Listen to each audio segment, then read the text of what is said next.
This is an REI Co-op Studios production.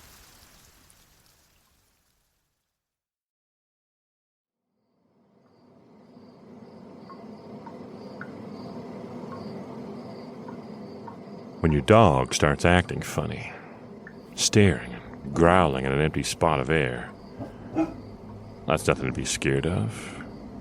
That's just something that dogs do. And when the neighbor lady, and you know the one, when she stops you on the street in the morning and tells you that she sees things creeping around your house at night, well, isn't she the kind of person who sees things everywhere? It's nothing for you to worry about.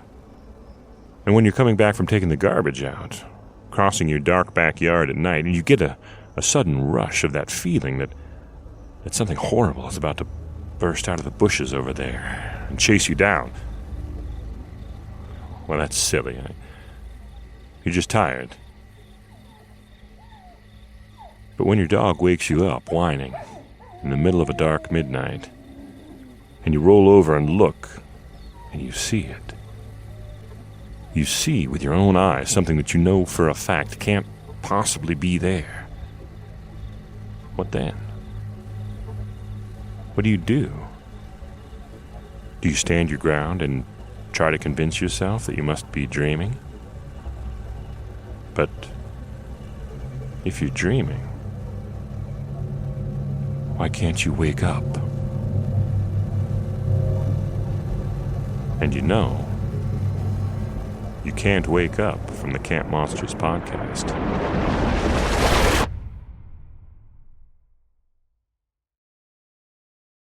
Usually we wrap our season up in some wild, exotic location, on a remote beach somewhere, or deep in the mountains with the trunks of ancient trees like pillars all around us.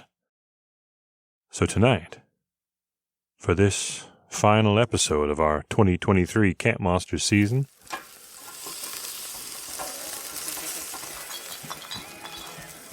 tonight we're having a barbecue in our producer Jenny Barber's childhood backyard, just outside of Fresno, California. Pass me that mug, will you? Is this my drink? Probably. Anyway, we're all friends here, right? It's a nice backyard, as backyards near Fresno go.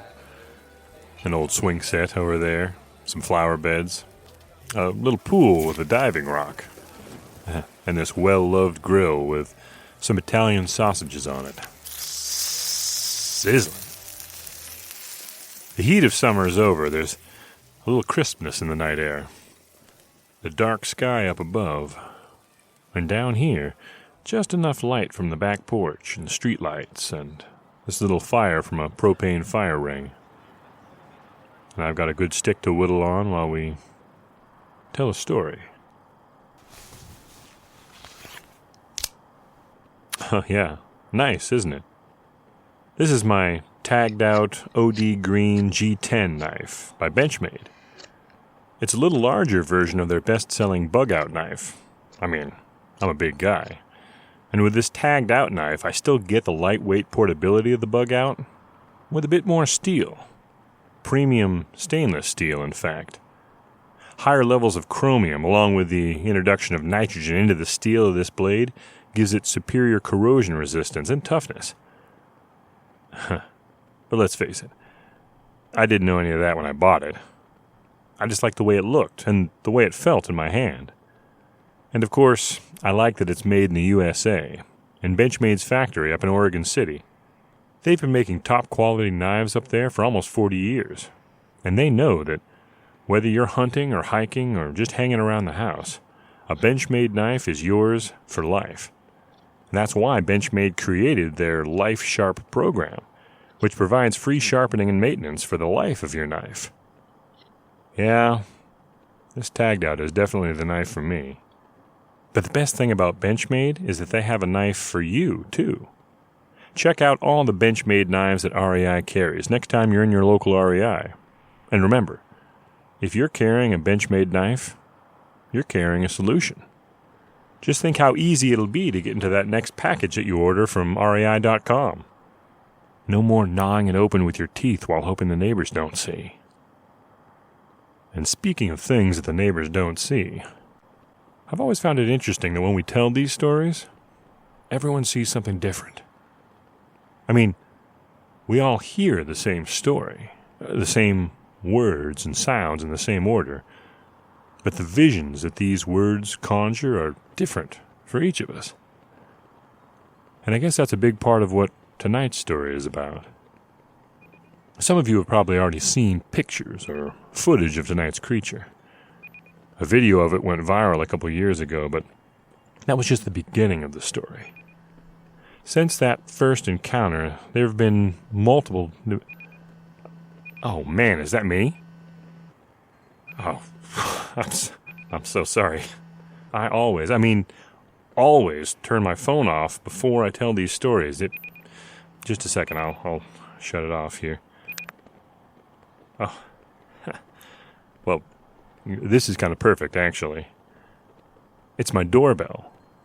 Yeah, I got one of those camera doorbells that sends me an alert whenever someone comes to my door. But every once in a while... Oh, look at that, see? Every once in a while it goes a little funny. It sends me a video like this one. A couple seconds video of my completely empty porch. You know, the first few times it happened, I reviewed the video closely, trying to catch sight of whatever set the motion sensor off. A squirrel, maybe, or a breeze in the hedge, a bug crossing the lens, but there was never anything. Never anything that I could see, anyway. Just an empty porch and the night beyond. A glitch in the system, I guess. But sometimes I wonder. I wonder if another set of eyes might see something I don't. Might see something standing out there on my porch. You don't see anything in this video, do you?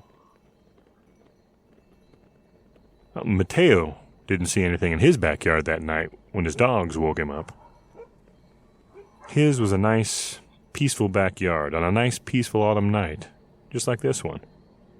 Not far from here, in Fresno, California. Mateo was peeking in his backyard through the slats of his window blinds. The light from his back porch always looked so yellow at night. In the glow, he watched the whole backyard carefully, looking for movement, and didn't see a thing.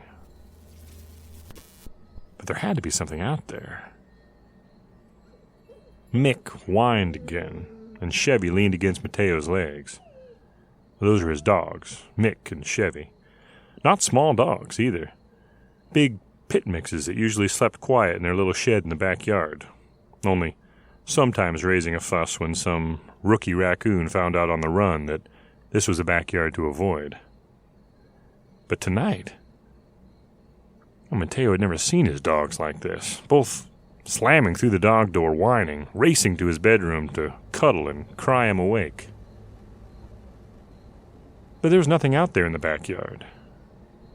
Mateo opened his window. Well, couldn't hear anything either. Just the faint hum of traffic on the highway. He took Chevy and Mick's heads in his hands and tousled their ears while he cussed them for cowards. What was it, buddy? What's the matter, huh? It's all right now, it's all right.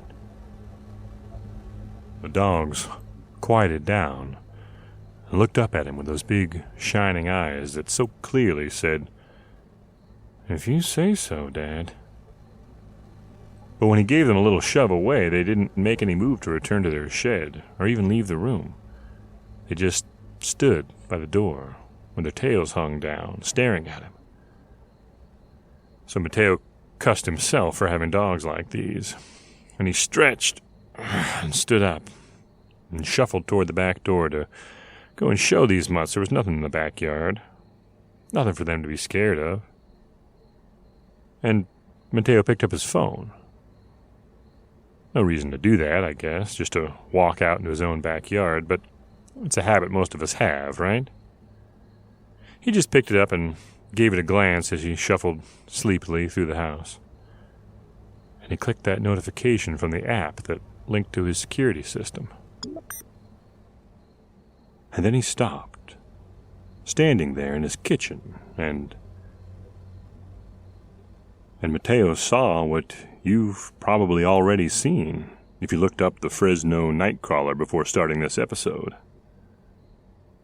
He saw a pair of long, pale, disembodied legs without a torso or a head, walking with a strange, slow gait across his backyard.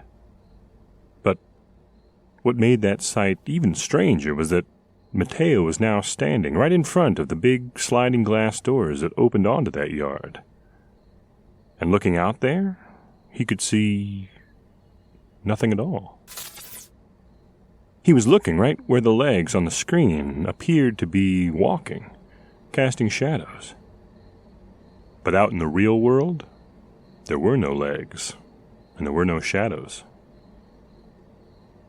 So, it must be some kind of glitch, right?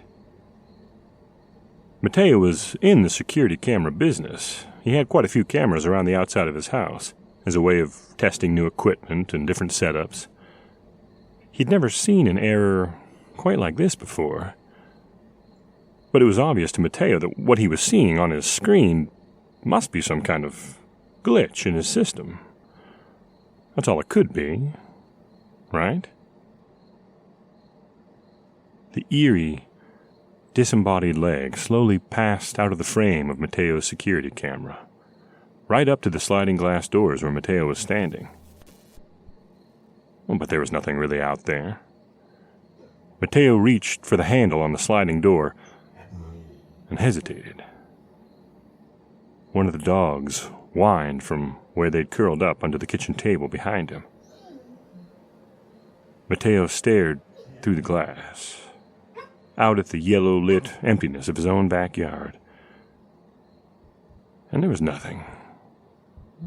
There was nothing really there.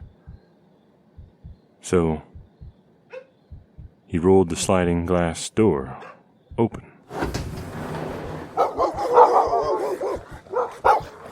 The explosion of sound almost sent Mateo leaping through the glass of the door in front of him. But it was just Mick and Chevy, springing up under the table, barking, knocking chairs over in their haste to retreat further from the open door. An involuntary shout lurched out of Mateo, and they turned and shouted at the dogs. The sudden noise from the usually soft-spoken Mateo quieted them, though they slunk down the hall as fast as they could. Mateo turned to face the empty doorway again. Then he stepped through it and took a couple of steps out into the backyard. Out into the empty backyard. Okay. Well, that thing with the dogs had been a little freaky. And being out there, he did get a strange thrill up his spine, like there was something close, something watching him. But he knew that was just his imagination. Mateo looked all around. He looked in every corner of that backyard. No, just like he thought. There was nothing out there. Except Mateo thought he saw an opportunity. Mateo is the one who came up with the name, the Fresno Nightcrawler. Of course, that wasn't really accurate. The legs didn't crawl so much as they slowly strolled, but Mateo understood the internet well enough to know that a mysterious creature named the Fresno Night Stroller just wasn't going to attract many hits. Hits and views were what it was all about for Mateo, at first. So he came up with the name Fresno Nightcrawler. And he invented some of the origin stories that are still floating around on the internet's back pages. That the video originated with a man named Jose submitting it to a local TV station in the early 2000s. Then Mateo processed the footage from his security camera to make it look grainy and old. Everything looks scarier and more mysterious when it's grainy and old, doesn't it? And he posted the video anonymously wherever he could. And it took off. The internet, truly the strangest creature of our times. Well, the internet grabbed hold of Mateo's Fresno Nightcrawler and ran with it. Mateo sat back and watched the hits and shares from the video pile up and up and up. And just when he was wondering what the follow-up would be, what he could possibly do for his next trick, Mateo was delighted to discover that his security cameras kept repeating that same glitch all around his house each night. At different times, from different angles, his camera would catch a nightcrawler. Well, sometimes two, sometimes more. More and more as the nights went on. And they became brighter and more vivid. And as the nights passed, more of their figures were starting to become visible to Mateo. Above their legs, they had ghostly bodies, billowing like white flame. And then beside those, he could see jagged, grasping, almost skeletal-looking arms that didn't match their graceful legs at all. He still couldn't see any heads. Well, not yet, anyway. And it was funny, although it really wasn't. He felt sure he'd start to see the heads soon. And that when he did, something was going to change for him. If you fall deep enough down the Fresno Nightcrawler internet rabbit hole, you can find some of these follow-up videos that Mateo posted. And we'll talk about it in a minute, but you may or may not notice something very strange about them. But whatever you notice, it won't be nearly as strange or as terrifying as what finally happened to Mateo. Well, at least it was quiet that night when it all happened. It was the first night after Mateo had talked a friend into keeping the dogs for him. They'd been really testing his nerves lately, whining all night with their eyes on the windows. Now that they were gone, he was hoping he'd be able to sleep a little bit better than he had been. But that wasn't how it turned out. The Nightcrawlers were really active that night. The backyard camera showed a crowd of them, wandering silently around the yard and bunching up beside the sliding glass doors like a mass of moths around a porch light. Mateo sat slumped in a chair at his kitchen table, staring at his laptop, almost hypnotized by the strange, headless figures on the screen that seemed to crowd and clack all around the glass door a few feet away. The curtains were drawn across the door now. He'd started doing that with all his windows because it seemed to help that feeling of being watched that kept creeping up on him, even though there was never anything actually out there when he looked. Whatever these creatures were, he could still only see them on a screen. There he went again. More and more often he'd caught himself thinking about these Nightcrawlers as real things, as existing outside of the tiny electrical signals that leapt from his cameras to his screen. But he really knew better. He knew how sensitive those signals were. The Nightcrawlers, those ghostly images he was seeing, they were just a glitch somewhere. He knew that. They were a distorted reflection of passing headlights on his camera's lenses, or electrical noise, feedback affecting the wireless signals that beamed the camera's images back to his system. Mateo didn't know exactly how to explain all the technical details, but all he knew was that every time he looked out his windows, there was nothing actually there in the yard. And he knew that would be true, even if he went and looked right then. There wouldn't be anything out there. If he stood up and stepped over to those sliding glass doors, and he pulled open the curtain. There wouldn't be anything there but night. He knew that. He was sure of it. He'd done it countless times before, and there'd never been anything. There never would be. In fact, he ought to look again.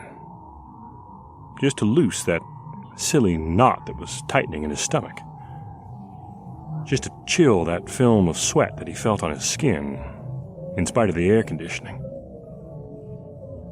Mateo stared at his computer screen, and for another moment he watched the haunting little glitch figures that he knew weren't real.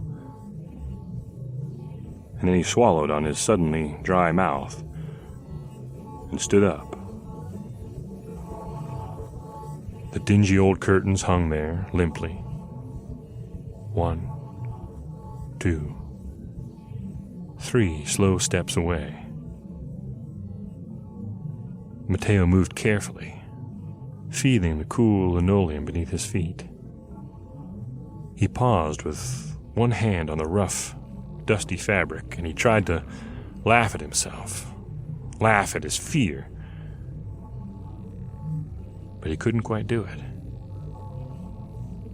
He almost turned away, but then he made himself take another short step right up close to the door, so his nose was almost touching the curtain when he yanked it violently aside.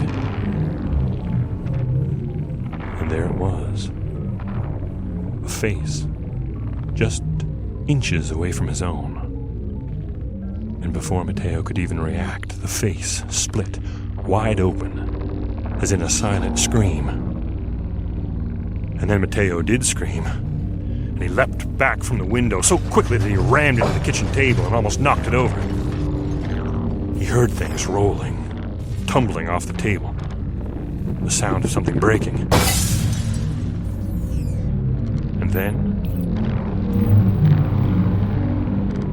And then he could only laugh. And he could only laugh at himself. Loud and long and louder. All convulsing, paralyzing laughter. Finally. Laughter at his fear. Laughter at all that silly, overwhelming fear that had him so keyed up that he could scream at his own reflection in the glass. Which is exactly what he had done. Because the face in the window had been his own. Of course. Obviously. Of course. Oh, man. Oh, he laughed. Oh. He laughed so hard at himself he doubled over and he had to grab the table to steady himself. Oh, it felt good. Oh, it felt so good. Oh, it felt so good to be such a fool. all these games he'd been playing in his own mind. These monsters he'd been building up for himself, and this world of screens. It felt so good to have it all vanish. Just vanish, like something with a plug yanked out. Out of batteries, falling suddenly dark.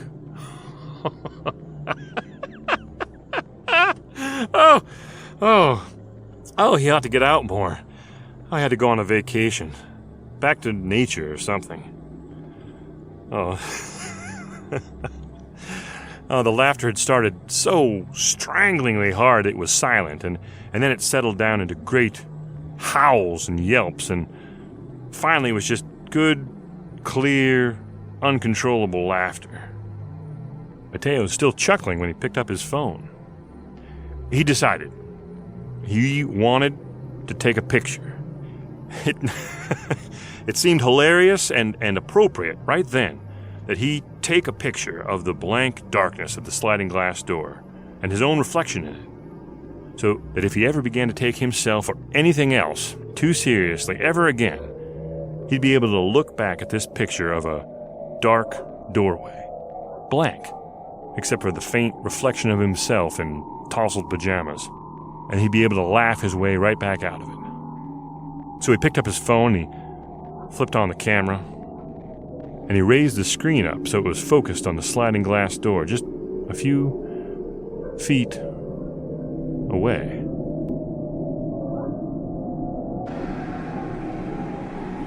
The sound that glass makes when it shatters is a very, very distinctive sound. It draws attention. You remember it. It sticks in your mind when you hear it. That sound sticks in Mateo's mind. And it's about all that sticks.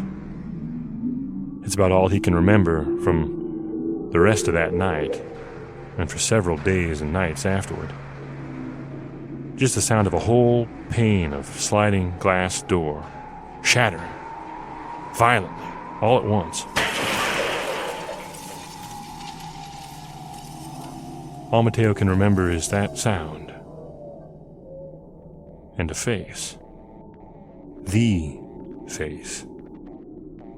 The face that appeared on his phone's screen once Mateo raised it to frame the doorway, in the instant before the glass shattered. A huge face, with billowing white brows above the dark, empty arches where eyes should have been, and a mouth gaping, too open, far too open for any face Mateo had ever seen, gaping open for a scream or a bite, and the inside of that horrible throat looking like it was lined with fabric blowing in a violent gale, ripping and rippling, or worse, maybe like pieces of jagged, broken bone, grinding back and forth together almost faster than the eye could track. Now, the police and the doctors tried to convince Mateo that the sliding glass door had been shattered from the inside out, that he'd run through it himself somehow, and that was where all the wounds and the cuts on his body came from. But Mateo knows better. He knows that the Nightcrawlers finally made it through the glass that night. He doesn't know how he fought them off. Maybe it's too bad that Mateo never pressed the little red button that would have taken a picture of that face. Maybe the mystery of the Fresno Nightcrawler would have been solved. But then again, maybe not. You remember I mentioned that if you dig deep enough on the internet, you can find those other Nightcrawler videos that Mateo posted. And the strange thing about those is that, for some people, they are absolute, crystal clear proof that the Fresno Nightcrawler really exists. But other people say they can maybe see something indistinctly. And others can't see anything in those videos at all. Well, the battle rages in the comments section. No doubt the same thing would be true, even if Mateo had managed to take a close-up of that horrible face. Different people would see different things, and some wouldn't see anything. For his part, Mateo's glad that he didn't press that button, that he didn't get the picture. Mateo insists that he'll be very, very happy if he never, ever sees that face again.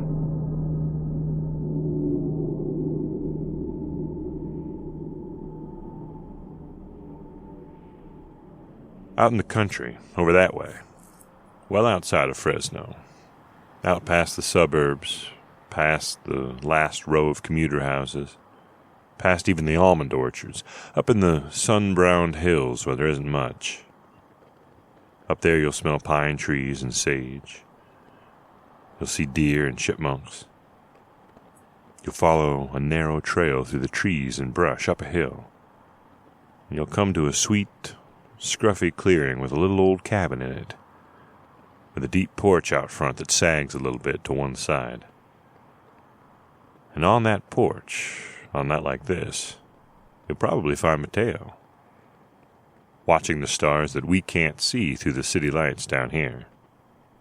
Mateo lives up there now, just making a little living the best way he can, helping his neighbors and taking the time to make a little talk with anyone and everyone who happens to pass through that quiet corner of the world. That's how I heard this story. Mateo's not in the security system business anymore. He doesn't have a single camera, doesn't have a computer, or even a smartphone anymore. Nothing with a screen. He'll tell you he doesn't use screens anymore.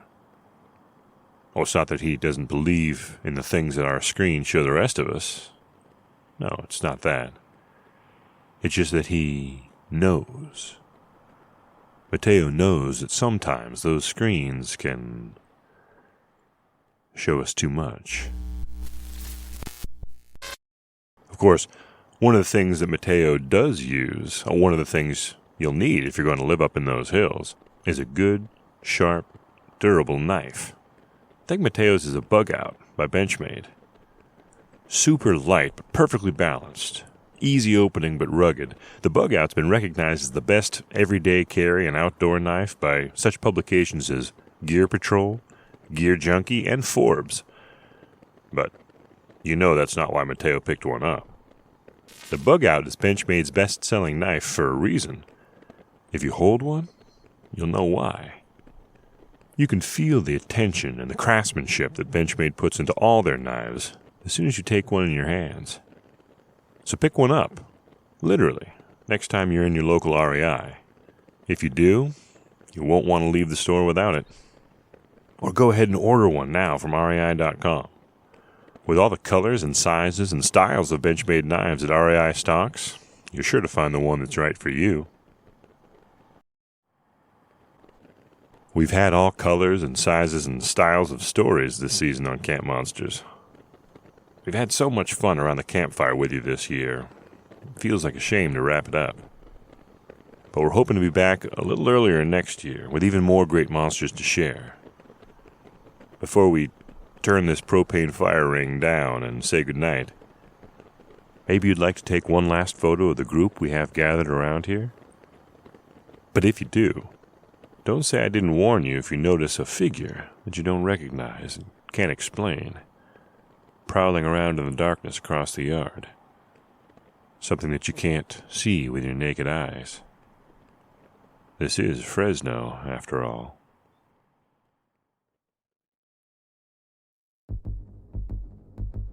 Camp Monsters is part of the REI Podcast Network. Proudly repping Fresno until the day the Nightcrawler finally comes for her is our producer, Jenny Barber. Nick Patry, our engineer and grill master, is responsible for our ambiance. And for these delicious Italian sausages. Just fantastic, Nick. I can almost hear them sizzling. Our content strategist, Lucy Brooks, is over in the pool, about to do a graceful swan dive off the diving rock. I guess it was a cannonball. Good one, Lucy. And back in the house, our writer and host, Weston Davis, leans into the soft glow of a computer screen, staring at the ghostly figures that are closing in on him. Senior producer Hannah Boyd, executive producers Paolo Motola and Joe Crosby. Weston keeps telling himself that they aren't real, that they can't be real. But what do they want? Another script? On deadline? Thank you for listening to this season of Camp Monsters. And remember, just because the campfire's gone out doesn't mean the stories have to end. Subscribe to the new Buried Legends podcast that Nick and I are cooking up. The first episode drops in November, and you won't want to miss it. If Whispers had an archive, the Buried Legends podcast would be it. We'll tell terrifying tales that would be, maybe should be, forgotten, if the past didn't always remind us that nothing stays buried forever. Search Buried Legends wherever you listen to podcasts, and subscribe now so you don't miss an episode. As always, the stories we've told this season are just stories. Some of them are based on things people claim to have seen and heard, but it's up to you to decide what you believe, and to decide whether or not to risk taking the garbage out tonight. You never know what might lurk behind that sliding glass door, even if it looks like there's nothing out there. Maybe you'd better wait till morning, huh? Thanks, as always, for listening to Camp Monsters and spreading the word about the show. It's your support and word of mouth that keeps REI bringing us back. So please leave a good review if you haven't already, and write to the folks at podcasts@rei.com and let them know how much you enjoy Camp Monsters.